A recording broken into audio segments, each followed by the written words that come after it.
मुंबई पुणे द्रुतगती मार्गावरील खोपोली ते खंडाळा या लांबीतील मिसिंग लिंक प्रकल्पाचं काम ऑगस्ट 2025 पर्यंत पूर्ण करण्यात येणार आहे। यामुळे प्रवासाचा वेळ आणि इंधन या दोन्हीत बचत होईल आणि वाहतूक कोंडीतून देखील नागरिकांची सुटका होईल।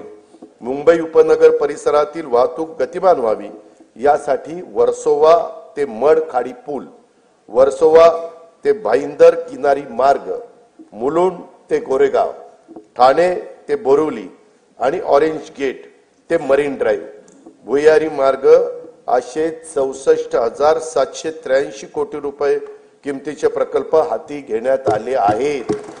ठाणे ते मुंबई नवी मुंबई आंतरराष्ट्रीय विमानतळ असा उन्नत मार्ग बांधण्याचं नियोजन असून त्याद्वारे ठाणे, डोंबिवली, कल्याण व अन्य महत्त्वाची मोठी शहरे आंतरराष्ट्रीय विमानतळाशी सुलभरित्या जोडली जाणार आहेत।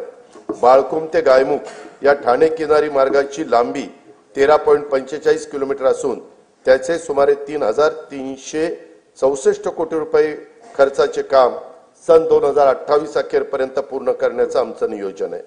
शिवडी वरळी या 1,051 कोटी रुपये किमतीच्या उन्नत जोड रस्त्यांचे काम मार्च 2026 अखेर पूर्ण करण्यात येणार आहे।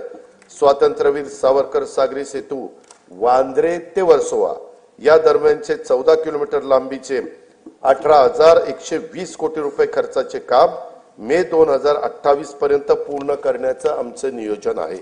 उत्तन ते विरार या सागरी सेतू व जोड रस्त्याच्या 55 किलोमीटर लांबीचा 87,427 कोटी रुपये किमतीचा प्रकल्प हा हाती घेण्यात येणार आहे। पुणे ते शिरूर या 54 किलोमीटर लांबीच्या 7,515 कोटी रुपये किमतीचा उन्नत मार्गाचे बांधकाम हाती घेण्यात येत आहे। तळेगाव चाकण शिक्रापूर या रस्त्याच्या तळेगाव ते चाकण या 25 किलोमीटर लांबीत 4 पदरी उन्नत मार्ग प्रस्तावित आहे।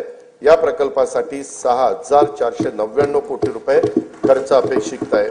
लेटेस्ट अपडेट्स और ताजा तरीन खबरों के लिए टीवी1 इंडिया लाइव को सब्सक्राइब कीजिए और नोटिफिकेशन पाने के लिए बेल आइकॉन को दबाना मत भूलिए।